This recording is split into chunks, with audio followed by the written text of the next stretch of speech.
I think the biggest challenge is the change in the workforce from the experienced trades that have been around for a long time that are now transitioning out into retirement and a new workforce coming in and how they blend those new workers in. This is Facility Rockstars, the podcast that celebrates the unsung heroes of our daily lives, facility professionals. I'm your host, Jay Colbert.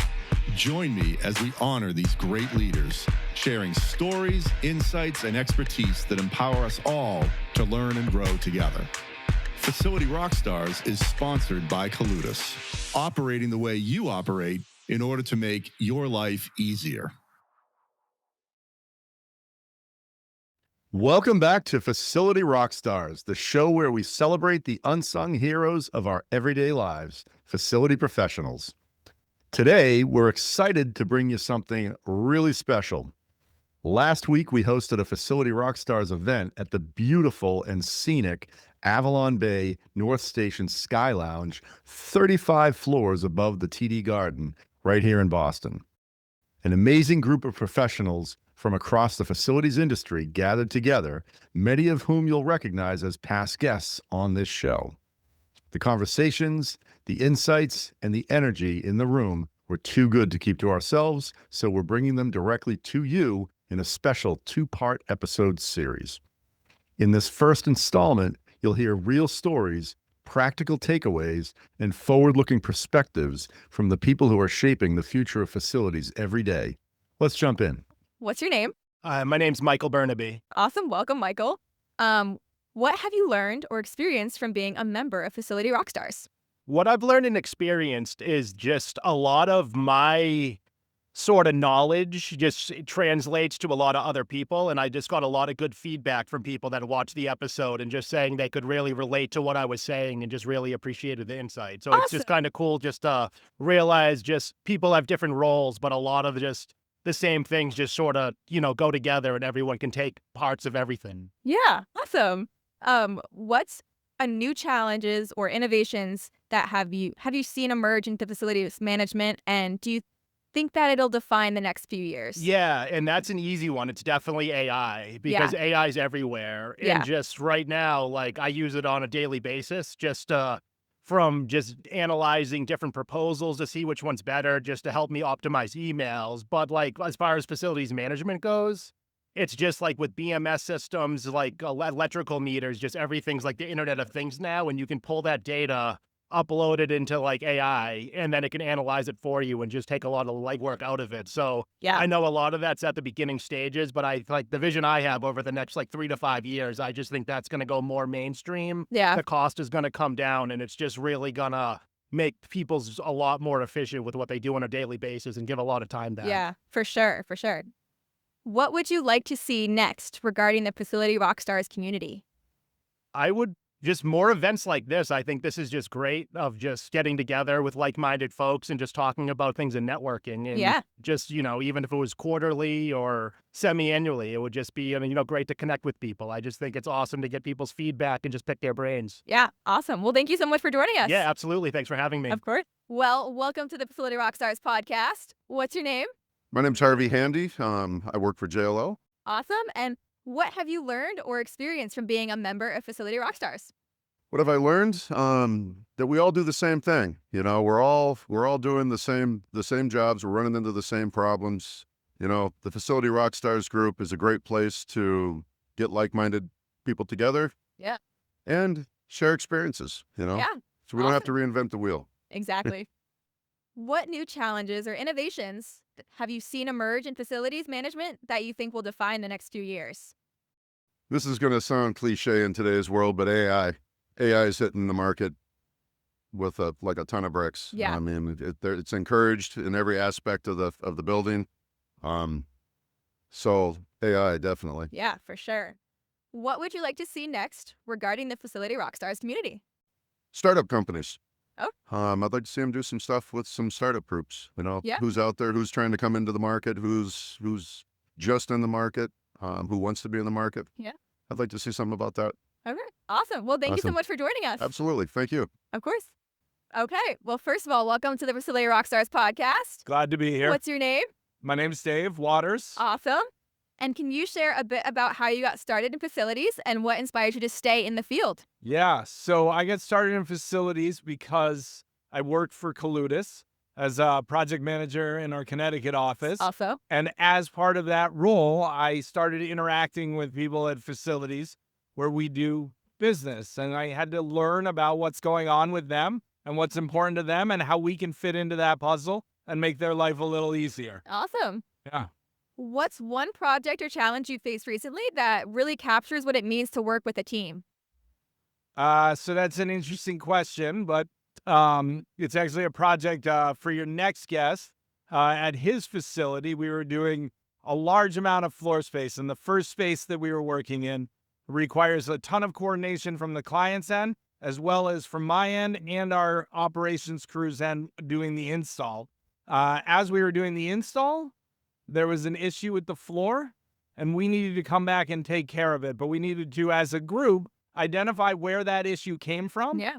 and then figure out the steps to remedy it and then remedy it and do it all within the amount of time that we've got in order to get that floor operational again. And we were able to pull it together and take care of it for them. So that required an incredible amount of teamwork, but not just with my team, but with all the other teams involved in it, right? Across company, across departments within companies. So it was really a big effort. Yeah, awesome. Yeah.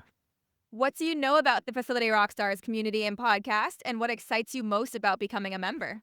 I'll be honest with you. I think the stuff that Jay has been doing and the whole Facility Rockstars team has been doing in building a community where people who do the same thing and are in an industry where a lot of times it probably feels like you're alone on an island, and knowing that there are other people that are suffering through the same things that you are, and being able to communicate with them and learn from them and share best practices is amazing. And I think it all just makes all of us better at what we do. I'm just lucky enough to actually be included on that conversation because I love learning about it and seeing what matters to these guys in their roles. Yeah. Yeah. Well, thank you so much for joining us. Yeah, you got it. I appreciate it, Rebecca. So, welcome back to the Facility Rockstars podcast. What's your name? Matt Twerty. Awesome. And what have you learned or experienced from being a member of Facility Rockstars? First, I want to say I'm glad to be back. Yeah. And what I've learned from Facilities Rockstars is there's such a rich community out there of facilities personnel that just do this every day.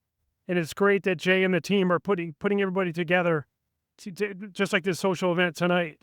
Yes. Yes. Totally. Yeah. What new challenges or innovations have you seen emerge in facilities management and that you think will define the next few years?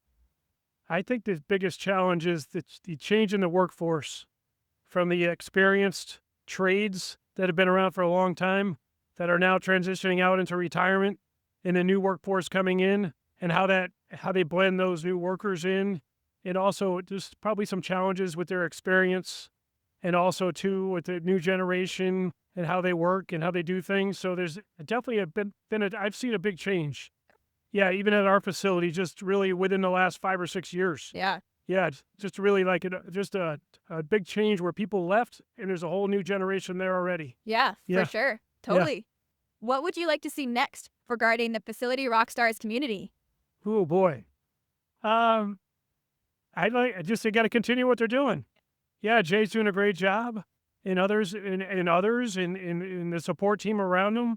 And I've been on the podcast. I think this maybe my 4th time now. Yeah, so yeah, I really enjoyed the conversations with Jay and just continuing to put these connections together. Yeah. It's been a great thing. Awesome. Well, thank you so much for joining us. You're welcome. Hey, rock stars. If you're tuning into the podcast and are feeling overwhelmed by all the maintenance demands at your facility, don't stress. We've got you covered. Our sponsor, Coludis, is your go-to partner to help you tackle all those demands and get them done right, on time, and with top-notch quality. From project planning to execution, Coludis is there to make hard work easy. Visit coludis.com today to get started. Well, welcome to the Facility Rockstars podcast. Thank you. What's your name? Mike. Awesome. Welcome, Mike.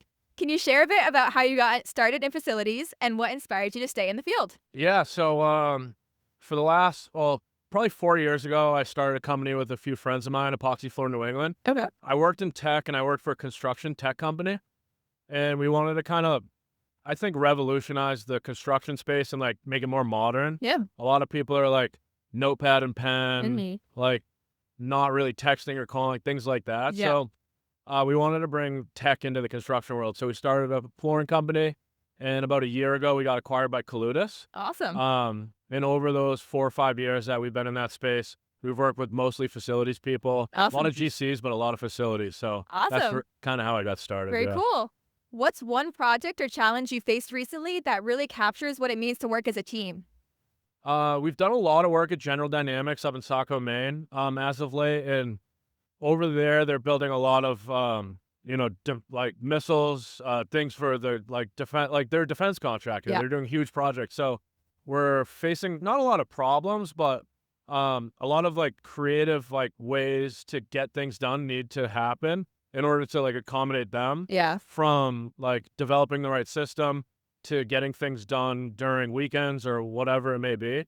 So, and I'd say just from the scope of and size of that project, it's been a little bit challenging, like kind of figuring that out. So I'd say that's really like kind of the biggest thing Yeah, as of late. for sure.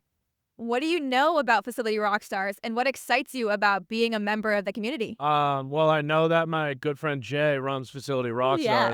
Rockstars. And it's just an exciting thing that like Jay's bringing like a podcast and like a community around facilities professionals who like don't really get like the credit they deserve. I think Yeah. they're like in the trenches doing like it's like a really tough job. Yeah. So I think what Jay's doing, like spotlighting them, is just super special. Yeah, for Yeah. sure. Thank you so much for joining us. Absolutely.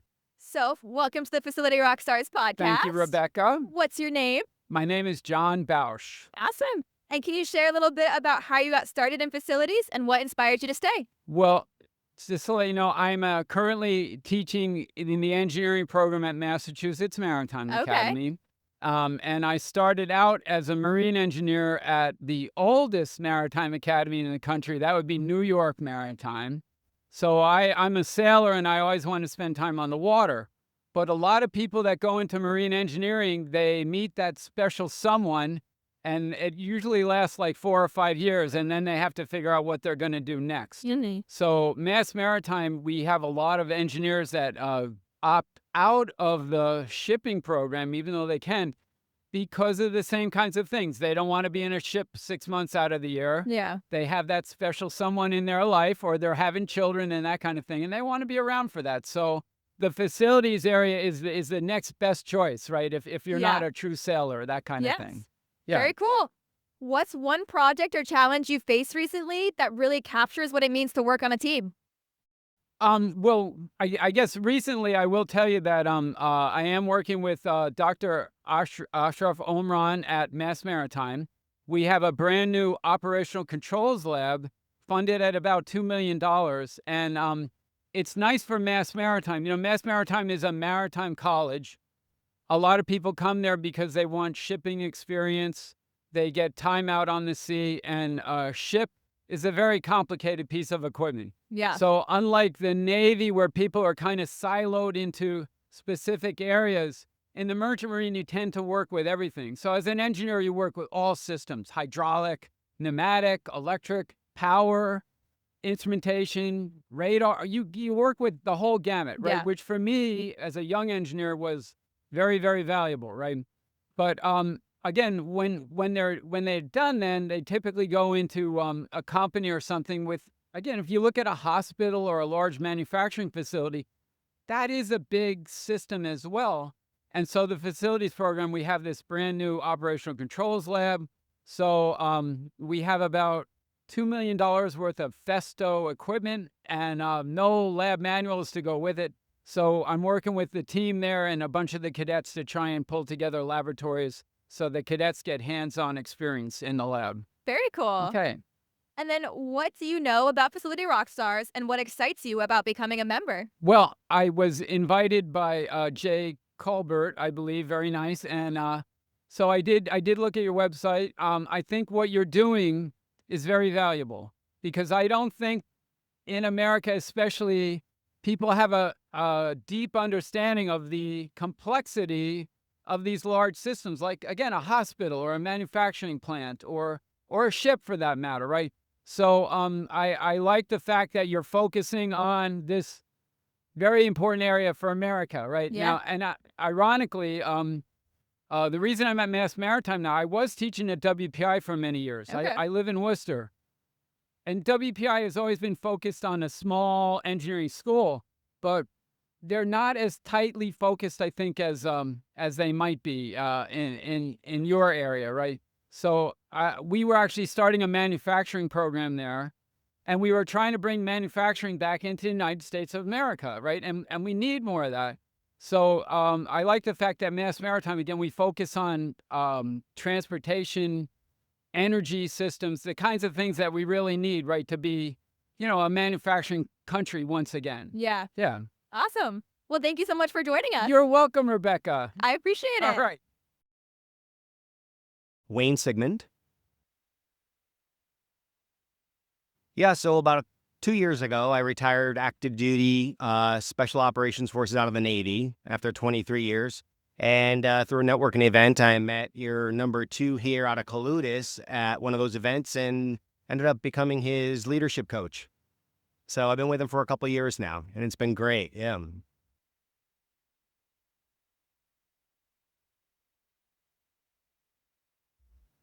Probably the most recent is when a bunch of former team guys as well joined me in developing we call it a video for a fundraising event that we do annually. And it was more fun than challenging, but working with time management and working with personalities to create executables and get the videos done and spliced and put together was probably the challenge. So it was communication was a big one, and then patience for those who had challenges with time management, and then trying to bring it all back around. So I guess overcoming the challenges once those things were met, we were able to kind of get back into a flow of our personalities and having a good time. If you can have fun, and keep your ego at the door, you can do a lot with each other, Yeah.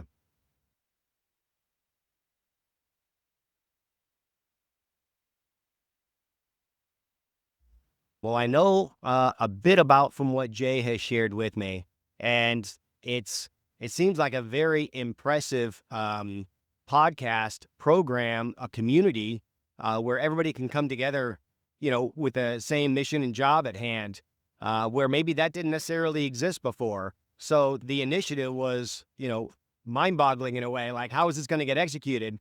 And I watched them kind of develop it over time.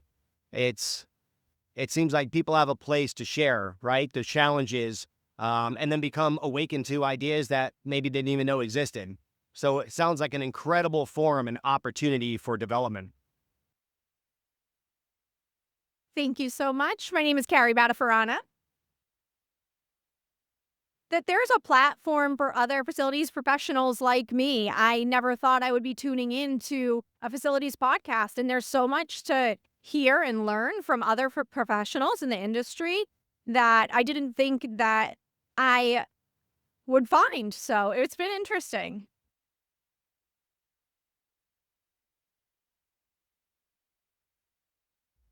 I think that for a while we saw a little bit of a downtrend in the trades, not as many people going into the trades, and we were seeing less resumes, less qualified people. And I think that's changing. I think the trades are coming back.